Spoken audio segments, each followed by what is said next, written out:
तो भाई वॉर 2 का टीजर आ चुका है। Hrithik Roshan versus junior NTR full on fire board में है और इस टीजर के एक डायलॉग ने सब कुछ बदल दिया है। तो इंडिया का बेस्ट सोल्जर है और रॉ का बेस्ट एजेंट, बट अब नहीं। तो वॉर 2 में आखिर क्या होने वाला है और जूनियर एनटीआर कौन है, उसकी ऋतिक के साथ क्या दुश्मनी है। तो चलो आपको मैं ऐसी एक्साइटिंग थेरीज बताता हूँ जिससे आपकी एक्साइटमेंट इस मूवी के लिए और भी ज्यादा बढ़ जाएगी। तो मेरी पहली थेरी, जैसे कि आप लोगों ने फास्ट एंड फ्यूरियस देखी होगी, जिसमें डेकर्ड शॉ यानी कि जेसन स्टेथम आता है अपने भाई का बदला लेने के लिए, और ठीक वैसे ही ये भी एक पर्सनल वेंडेटा है, क्योंकि इस डायलॉग को सुनकर तो ऐसा ही लगता है जैसे सभी को पता ही है कि वॉर के एंड में कबीर ने सौरव को खत्म कर दिया था, जिसने खालिद का चेहरा पहन रखा था। एंड सौरव एक रॉ का एजेंट था जो दुश्मनों के लिए काम करता था। एंड हो सकता है उसका बड़ा भाई जूनियर एनटीआर हो और वो भी रॉ में काम करता हो। एंड सौरव को मारने का बदला वो कबीर से लेने वाला हो। इसलिए टीजर में जूनियर एनटीआर कहता है रॉ का बेस्ट एजेंट तू था, बट अब नहीं, क्योंकि वो अब कबीर की लेगेसी को खत्म करने आया है। देखो, रिवेंज के लिए ये एक रीजन हो सकता है, एंड इसके अलावा और भी एक बड़ा रीजन है। वॉर में कबीर ने नैना को एक सिविलियन एसेट की तरह यूज किया था और वो कियारा को भी वॉर 2 में वैसे ही यूज करने वाला है।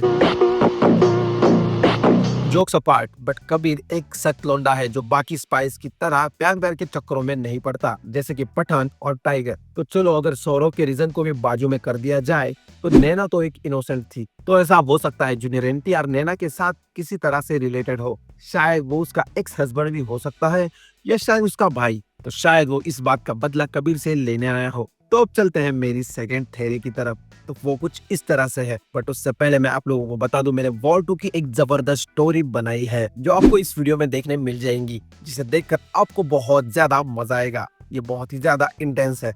देखो, जैसे मैंने पहले के वीडियोस में बताया था, जूनियर एनटीआर कभी भी नेगेटिव रोल्स प्ले नहीं करता। तो यहाँ पर भी जूनियर एनटीआर एक नेगेटिव कैरेक्टर प्ले नहीं करेगा, क्योंकि सोर्सेस के हिसाब से जूनियर एनटीआर ने वायरस के साथ एक मल्टी मूवी डील साइन की है। तो जूनियर एनटीआर वायरस के बाकी विलन्स की तरह एक मूवी में मरकर वापस जाने वाला नहीं है। सो वॉर मूवी के एंड के बाद कबीर सिस्टम से अलग हो चुका है, और जैसे हमने टाइगर 3 के पोस्ट क्रेडिट सीन में देखा था, कोलोन लूथरा कबीर को एक मिशन के बारे में बता रहे थे जो बहुत ही ज्यादा डेंजरस मिशन था। तो शायद टाइगर 3 के पोस्ट क्रेडिट सीन में लूथरा जूनियर एनटीआर के बारे में बात नहीं कर रहे थे, वो शायद किसी और बड़े थ्रेट के बारे में बात कर रहे थे। एंड शायद कबीर उसी डेंजरस कॉन्स्पिरेसी को अकेला सॉल्व कर रहा है। एंड शायद वो एक ऐसा थ्रेट हो सकता है जो रॉ को अंदर से बर्बाद कर सकता है। एंड इस मिशन के बारे में सिर्फ लूथरा एंड कबीर को पता है। उनके अलावा बाकी रॉ को यही लगता है कि कबीर एक रोग एजेंट है, एंड उन रॉ के एजेंट्स में जूनियर एनटीआर भी एक है। एंड सबको पता ही है कि कबीर रॉ का बेस्ट एजेंट है।